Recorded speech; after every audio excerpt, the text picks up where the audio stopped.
and welcome to our October 13th Finance and Facilities meeting. Mr. Hetzel, will you call the roll? Mrs. Horn? Here. Mrs. Mooring? Here. And I will share that our other board members had previous obligations for tonight, and so I'm sure they will watch this and catch up on all of the important information that's shared here tonight. So as usual, we will start with our facilities part of the meeting. And may I turn it over to you, Mr. Klingler? Absolutely.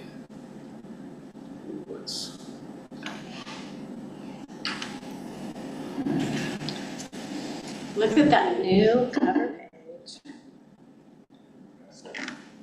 Very snazzy. There we go. Thank you, Mrs. Mooring. Good evening. Happy to share the facilities portion of our presentation tonight.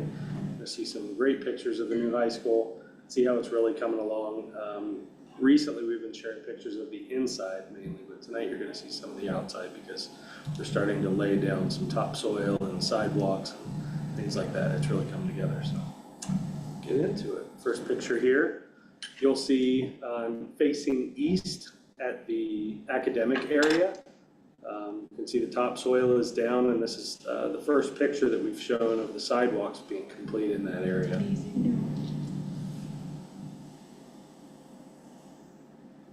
And again, we're looking east towards the south athletic entrance. On the north end of the building, there is the main student entrance, and on the south end is the academic corridor, and this is facing that. So it's also really coming together, and if you look just north or to the left side of that entrance, you can see a little courtyard area. You can see the posts. The fencing isn't in yet, but we're getting ready to install that. It may even be in today. They were going to do it this week, so really coming together. You can see the trees are in and topsoil. And It's beautiful. Are we seeding or are we using sod? seating, yeah. And this, I am strangely excited about. This is our dock. This is going to make the deliveries and the coordination of everything that's coming into the building a lot easier. So we're excited to have a 3-bay dock where trucks can back right up to it and unload right off onto the dock without a lift gate or any. It's much safer that way. So we're excited about it, and I know the furniture folks are happy about it. When are those trucks supposed to start being delivered? Oh, they're being delivered. Now, already? Yeah, you'll see. I knew it was October, but I couldn't remember what. Yeah, the dates. third floor, they may have all the furniture on the third floor. They're close. Wow. Yeah. Wow. So they're delivering furniture to the second and third floor right now. Yeah. On the left, the door on the left there'll be a compactor there. So that's where our custodial services team is really happy about that. That's going to greatly improve the situation over there. There won't be a lot of trash laying outside of dumpster areas and things like that. So will it be up on the thing or down in a bay? It's down below. So it'll make that first door not really usable? Well, the first door is going to be so you can wheel out the big Rubbermaid trash dumpsters and tip them right into the compactor. Of the 3 big doors? Yep. The first one? Yep. Oh, okay. The one on the left, yeah. Okay. It also serves, you can bring the dust collector barrels full of dust right around here. Right now, we have to call our maintenance team to come and empty the dust out of the dust collector barrels for our fab lab, and it's not an operation that anybody enjoys doing. Right. So this will make that a lot easier. The compactor will make it a lot easier in a lot of different ways. Look at that. The servery ceiling is in. That is beautiful. They're going to be installing those tubs in the casework this week and next week. And then we're going to walk our food service team from the high school through so they can kind of get the feel for the first time. They've seen the space, but they haven't seen it since all the equipment's been installed. So they're pretty excited about that. Does it seem bigger to you? Yeah. Now that there's... It always does. Once you have stuff in, Yep. the space seems. The smallest it seemed was when there was no drywall on the walls and Right. the Yeah, I studs agree. were up. And then it seemed to get bigger and bigger. And this is our second floor photo lab. It's a lot of storage in this space, and then it weaves back through a black wall maze into the dark room in the back. So this is a really nice upgrade from the current situation. Dr. Deagle and I were just in there this week, touching base with the folks in the arts department over at the high school, just making sure, every I's dotted and T's crossed, and we're in pretty good shape. So we're excited to get them in this space. It's going to be a big improvement. This is another art room. This is the printmaking room. They have some natural light coming in over here facing the athletics, the stadium area, and then this actually opens up into the main corridor down below, and there's natural light coming in there as well. So again, a lot of natural light in this building, something that we don't have a lot of in the existing building with all the interior spaces, so that'll be great. And look at that floor. I know. The floor looks great, and this is on the second floor, so this is sealed concrete. This isn't even the polished concrete. It's not Yeah. been polished? This is sealed. The second and third floor is sealed concrete, Okay. whereas the first floor is polished. Okay, what's the difference? You use a diamond grit wheel to finely polish the concrete on the first floor. I'll be honest, when I looked at the two, I couldn't tell much of a difference. Okay, yeah. And Vasily said Thank the you. same thing. So All right. the other difference is maintenance. When you seal concrete, you'll have to seal it every 5 to 7 years, but if you polish it, you don't necessarily have to. So there's that piece of it as well. And we did it differently just because the first floor is going to have more traffic. Polished is much more expensive. And the first floor is going to have significantly more traffic Right. than the top two. So Right. the wear would be It's a lot better more. for the. Yeah, Okay, I see. and a lot of storage in these spaces as well. Very much. Speaking of storage, this is another art room. I really focused on art last presentation. There was a lot of science, so this time I've moved over to art. These are some of the storage solutions based on what they have in their classrooms currently. They have a lot of racking and mobile carts and a lot of cabinets and things, so we tried to replicate that the best we can in here. And these solutions are based on their user group feedback that was collected early on in the process. So the solutions that are provided were based on their requests, so we should be in a good place. It's beautiful. It really is. And you've seen some of this furniture before, but it wasn't all set in place and plumbed in. And now we have the stools in place as well and the floor finished. So I wanted to include a picture of this Eastland Fairfield Bioscience classroom. It's a really neat space. There's gas to these different areas here and a lot of plumbing in this space. It was a lot to pull together, and it ended up being a really nice space with a lot of natural light again. So I have a question. This seems bigger than the space they have downstairs. Would they be able to increase the number of students in the program in our new space, or? I don't know exactly how many students this is, the lab space is set up for in this Right. space versus what they have now. Offhand, I can find that out though. I'm just curious because it seems to be a popular program and it leads to kids being very prepared to go into the medical and sciences in college, so. At Eastland Fairfield, they do have in their negotiated agreement the number of students that that is their class size. Okay. And then teachers can opt to go higher Gotcha. to help build their program. So it would just depend on Eastland Fairfield to make that Okay. decision. I just feel like, in looking at this and having been in bioscience downstairs, Yeah, it is bigger. it's, The footprint's bigger for sure. Yeah. Yeah. So hopefully they'll be able to take some. yeah, that'd be great. And that's one thing we heard from our arts department in the walkthrough as well, that they would like to expand their program, and the Yeah. facilities that we're providing does allow for that. I So know, we're it was excited so about neat to it. hear, the department chair for art was telling us yesterday, I want to take more kids, I want my classes to be bigger. It was so neat to hear. That's wonderful. Yeah. Yeah, Because we always hear of kids that don't get in, Yes. right? Right, So, a lot. yeah. boy, wouldn't that be beautiful? Thank you. This is the athletic corridor I spoke about earlier. We were looking at the outside entrance, but this is the corridor itself. On the right over there, you'll see 2 pillars, and behind those pillars are the servery on the south end, and then the window that you see there on this side of those pillars is the concessions. On the left is the entrance into the gymnasium, the main competition gymnasium.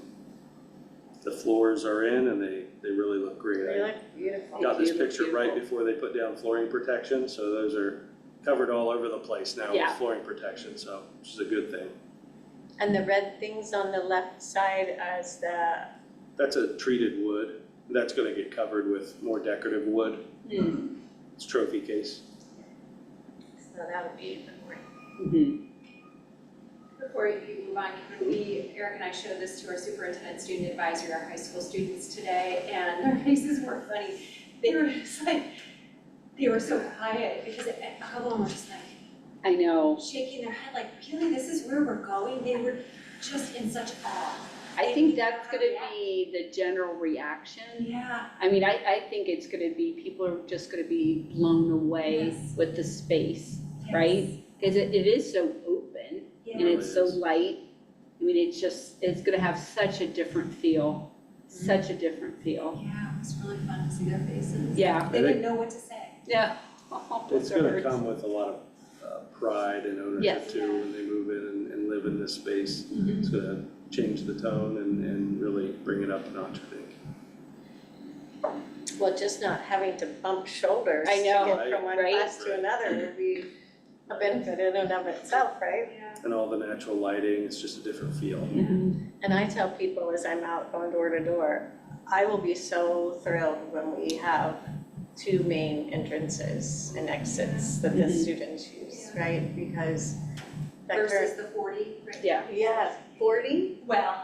Oh, okay, Yeah. I thought it was like 14 or something Yeah. like that. But I mean, and everybody's like, oh my gosh, yeah, Yeah. that will be, the safety component is near and dear to my heart. Yeah. Yeah.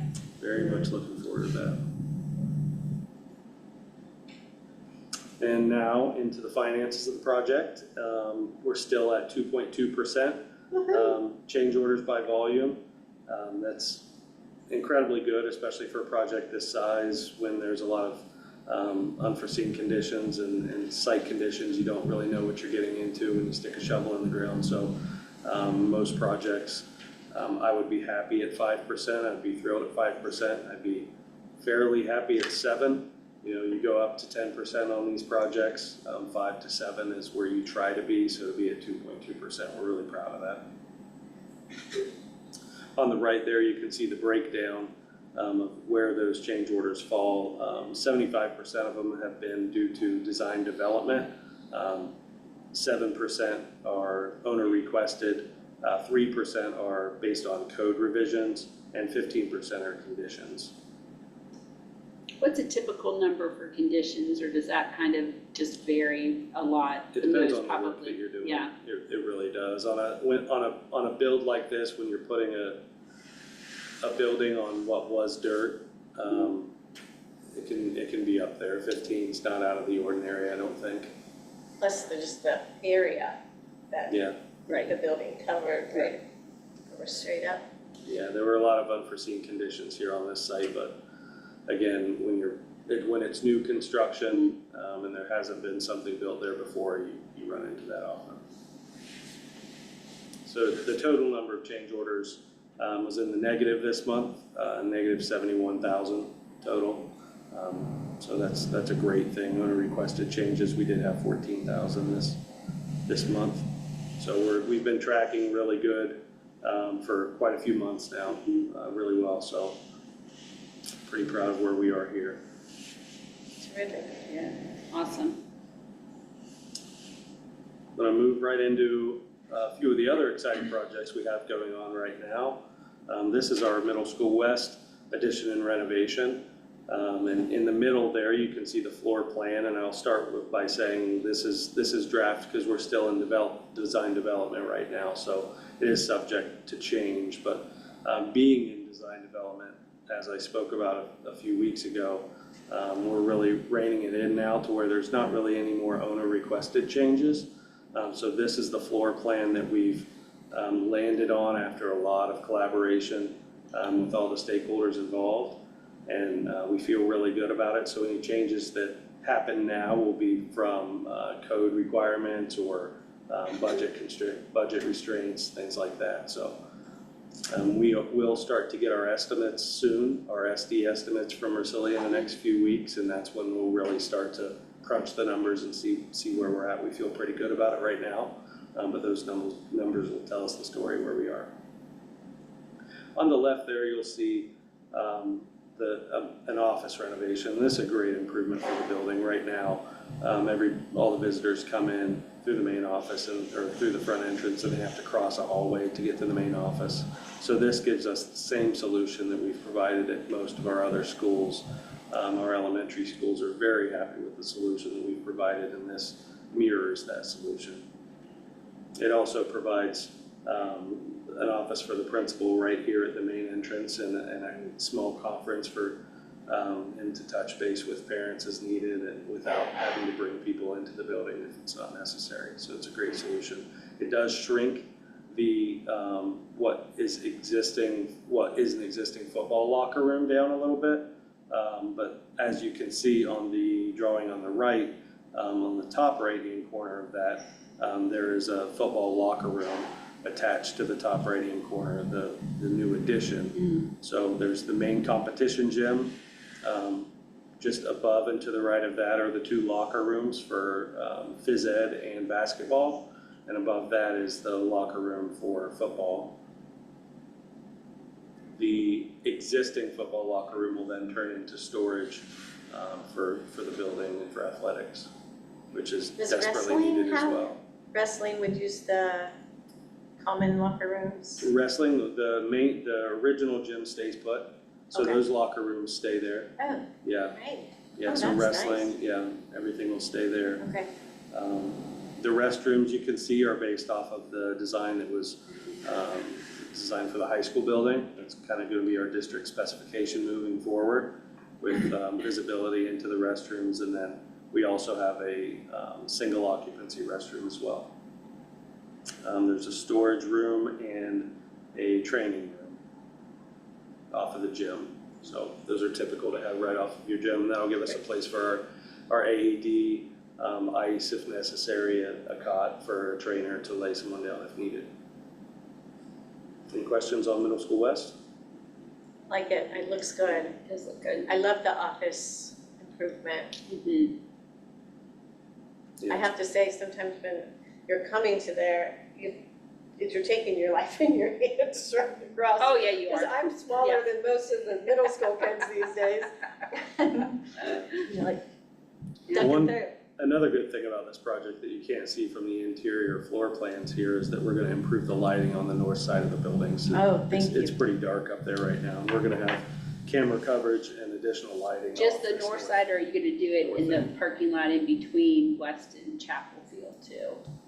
Both of them need it. Both of them need it. That, I've gotten a lot of questions in the last so many weeks, and part of it's been safety and lighting at some of the okay. buildings, and West was one of them. That's great feedback.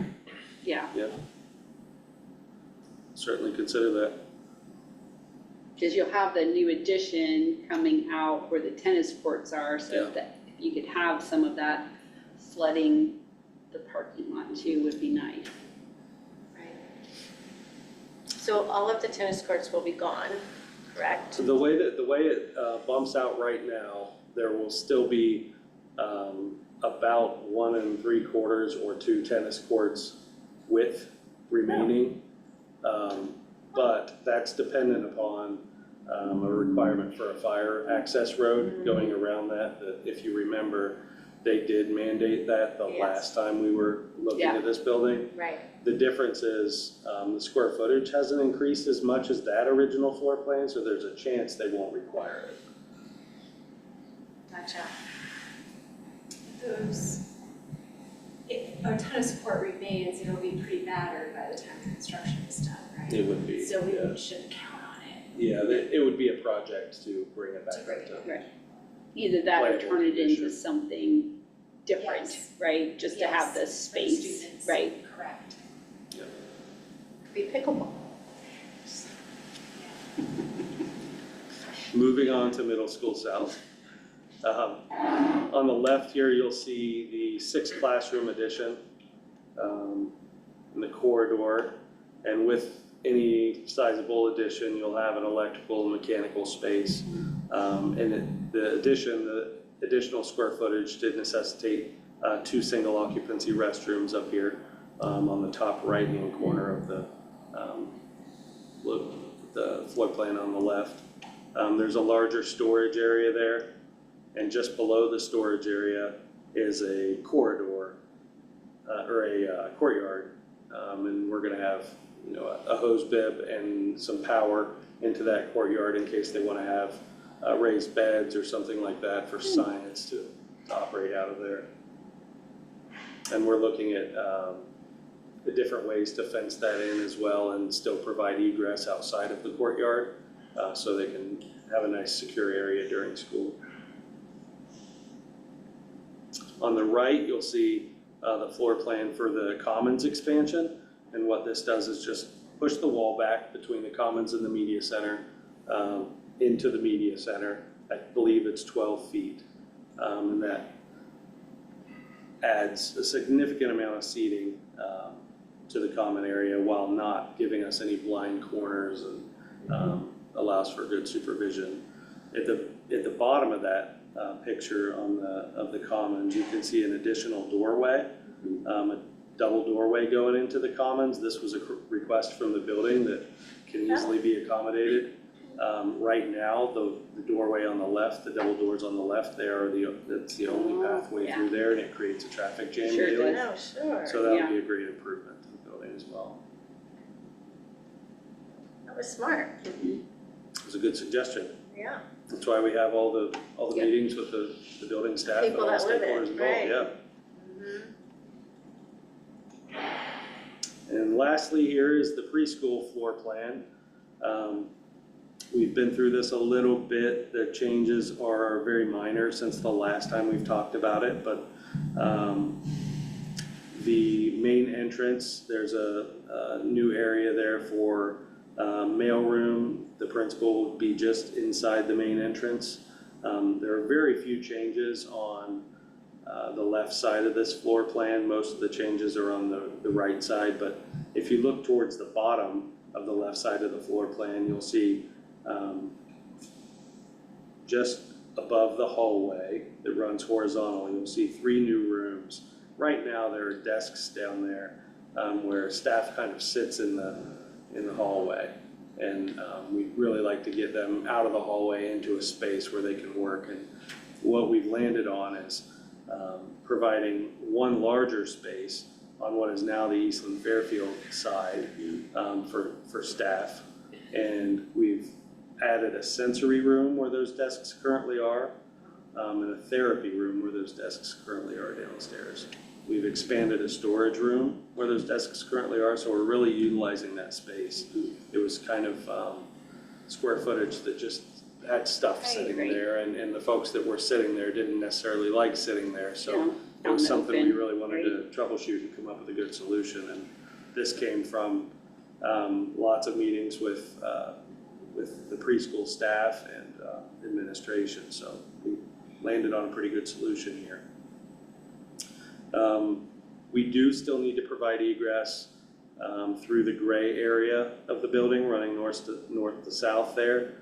So the 2 doors that separate the area will be locked and they'll have card readers on them. So the building also asked for that for security, which we obviously wanted to provide. Are there any questions about this floor plan? That's good. That big room in the, what would be northeast corner, that's gonna be wonderful. It really The is. large motor skill stuff. And we had a meeting today, and the preschool staff again provided a lot of good input on what they would like to see in that room and how they're gonna use it. So we can provide storage solutions and the equipment needed to really utilize that space. The good thing about our preschool is that they've done a really good job of keeping equipment in good shape, and they have a lot of it. That's nice. And they've done a good job of storing it, and they have a lot. So there's not a lot of equipment that we have to provide for this project, which means we can Good. put more money into doing things like sensory rooms and therapy rooms. All right. If there are no additional questions, that concludes my presentation. It's great. I don't have any either. Thank you. Thanks so much. Considering it's the middle of October, which we were talking about earlier, January's not that far away. No. So Yeah, how are you we're excited. feeling? I'm incredibly excited, and going back into the building and touching all the different points, all the different rooms, and face to face with all the teachers, and collecting feedback and seeing that they're now comfortable, helps a lot. You know, there's a lot of anxiety, and now it's kind of shifted to excitement because we're getting so close, and they do feel that they've been heard. They're starting to see the spaces that they provided input in design. They're seeing them now built. So a lot of that anxiety is going away. It's turned into excitement. So that's the same for me. Awesome. Let's hope the weather continues. to I know. hold, right? It's so much better to empty a truck when you're not getting pelted with Yeah, rain, sleet, or snow, yeah. right? I'm also hoping for a nice sunny 60-degree January 10th.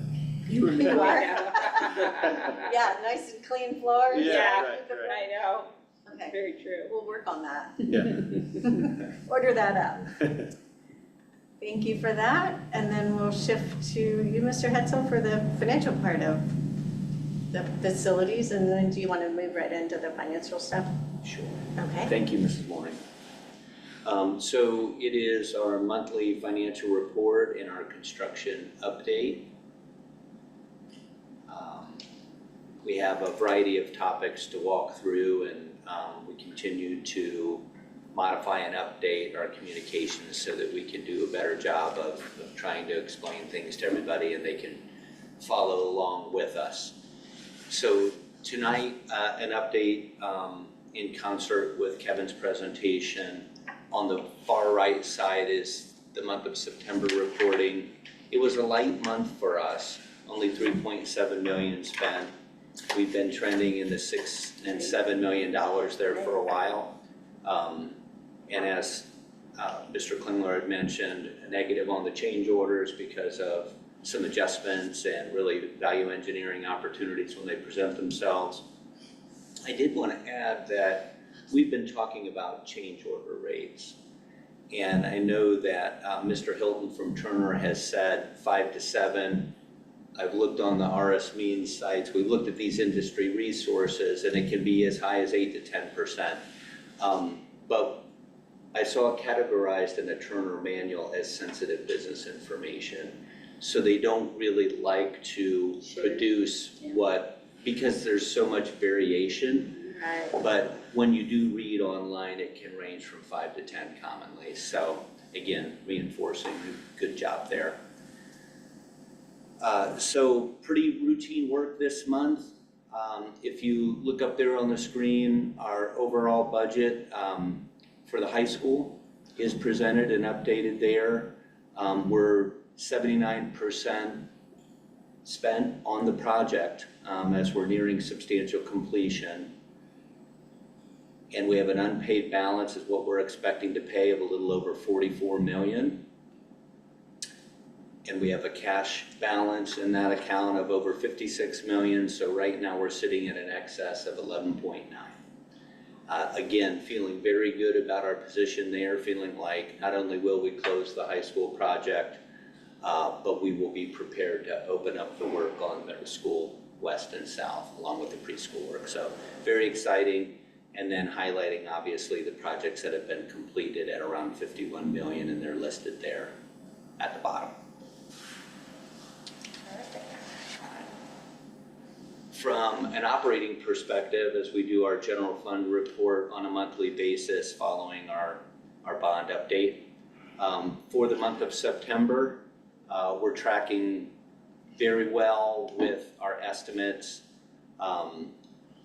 We have been receiving funding from the state. We had our Fair School Funding Plan updated effective July 1, and we are just now receiving the new Fair School Funding Plan payments in October. So those will be reflected next month, and you can see our slight variance for this month on the unrestricted grants in aid is just a little bit under, but I'll show you when we go into the actual year-to-date how we're still tracking well, very close to what we had anticipated. We received our Medicaid reimbursement of a little over $350,000, which is always helpful, and we earned nearly $250,000 in investment earnings in our general fund dollars. And this month's revenue forecast was about 97% or just over that. So tracking well for the month. Nothing unusual, pretty routine. And then on a year-to-date basis, we're right on target with all of our forecasts. So we're first quarter in, which is 25% of the year. So you can see, if you look to the right, our appropriations are set to be 41% is what we've received so far. We come up with that percentage by taking what we've received so far year to date of a little almost 51 million against what we're expecting to get for the year of over 121 million. So we're right on track for revenue for the year, and we're at about 42% collected for the year overall. We will continue to get 2 payments a month from the state, so that flows. We had talked before about 2 settlements from our big funding sources. We get those in the fall and the spring, but we will continue to get revenue in other ways as well. And then from an expenditure perspective, we're a little bit under expenses this month, which is great. Personnel is tracking just a little bit under, and with personnel comes benefits. They kind of tied hand in hand. See if there's anything standing out. Remember that all of our estimates are based upon our May forecast, and I wanted to note we did successfully submit our new forecast in October. So next month when we report, we'll have different estimates and appropriation numbers that we're working off of for this year.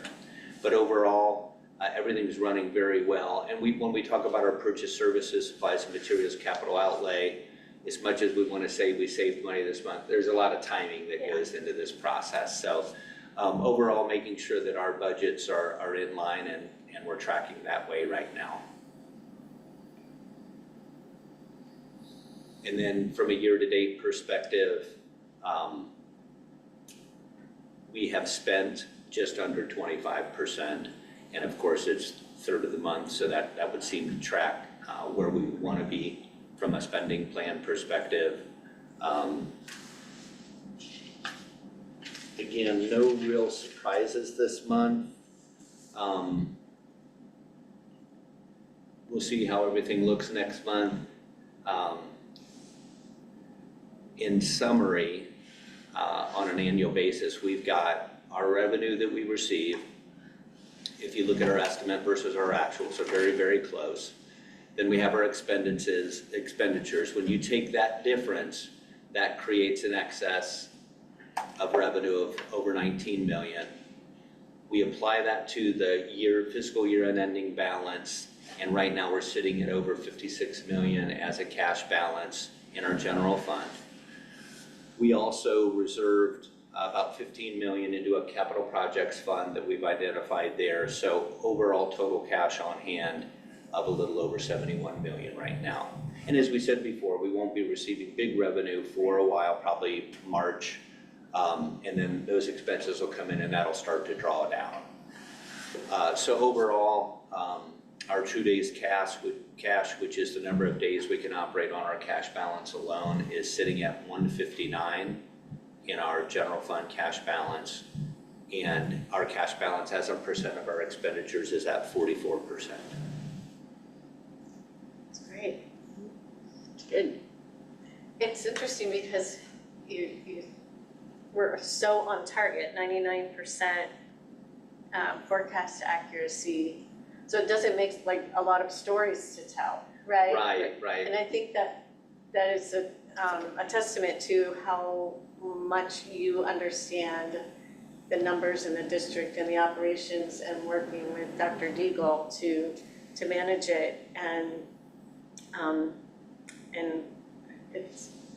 it's what every business should have, right? Like understanding what you need, spending it when you need to spend it, and staying within the guardrails that are put forth the budget. So I think we're in a good spot. Thank you. I agree. As they say in our world, both Kevin and I's world, you know, no news is good news. Right. Last year, we started the practice of doing a quarterly all funds report. And so we put this together, added a layer of internal control. It's not as flashy as the cover sheet of Kevin's new presentation. However, we're adding some components. This is helping us to make sure that we're in alignment with our controls on spending, with the resources that are identified with the county auditor. So in this case, all of our funds that we use are on the left-hand side, and they're denoted by a number. We've got a description beside them. There's a resource column there, and what that is the fiscal year 25 ending cash balance with fiscal year 26 estimated revenue. And we verify that with the Franklin County Auditor because they do some of the collections that we take in to generate that resource number. So as you can see, our resources are there. Our appropriations in each of those funds are what we use basically as budgetary figures. And that is what the board approves is an appropriation.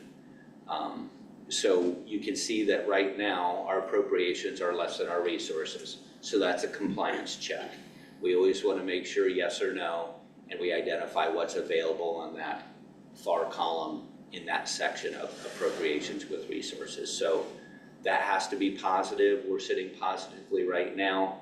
And so that's one of the checks. This feeds into then our budgetary expenses and are they within appropriations. So we want to then identify what's our expendable by each of these funds. And you can see that that is determined by using our appropriations and then any open POs from the prior year that we carry over. If you look at the little hand moving up there, you'll see in the building fund, expendable is $70 million.